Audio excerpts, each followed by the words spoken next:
দেখো বন্ধুরা, আজকে গাছ ষষ্ঠী ছিল। তা দিনের বেলা যা হোক হয়ে গেল চাইরে নাইরে খাওয়া দাওয়া। এবার রাত্রেবেলা ধরো একটু তরকারি করবো। দেখো এখানে কাঁকড় আর মিষ্টি কুমড়ো আর আলু আছে, এই মিক্স করে একটা নিরামিষ তরকারি করব। কড়াইয়ের মধ্যে তেল দিয়ে পাঁচফোড়ন আর একটা কাঁচা লঙ্কা দিয়ে দিয়েছি। এবার সবজিটা ভালো করে একটু ভেজে নেব নাড়াচাড়া করে।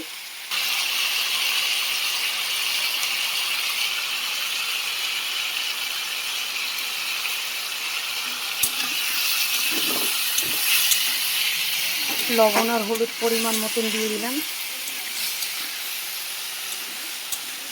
একটা টমেটো কেটে দিয়ে দিলাম।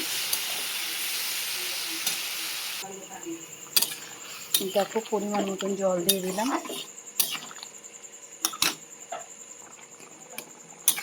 একটু মিষ্টি দিয়ে দিলাম। এমনিতেও তো মিষ্টি কুমড়ো মিষ্টি, তারপরে একটু হালকা করে মিষ্টি দিলাম স্বাদ হওয়ার জন্য।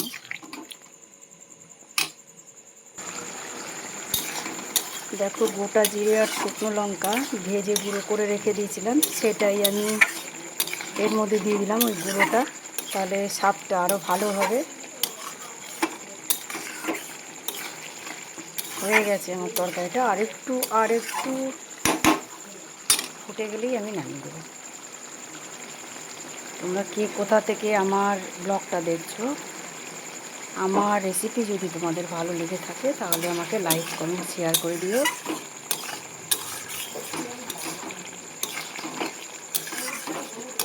এই হয়ে গেল আমার মিষ্টি কুমড়োতে কাঁকড়ে আলুতে নিরামিষ তরকারি।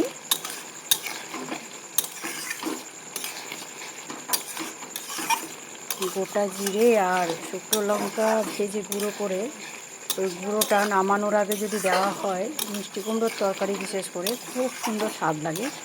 তোমরা একবার করবে, করে রান্না করে খেয়ে দেখবে। আমার তো খুব ভালো লাগে বন্ধুরা। তাহলে আমার তরকারিটা হয়ে গেছে, এখানে নামিয়ে দিলাম।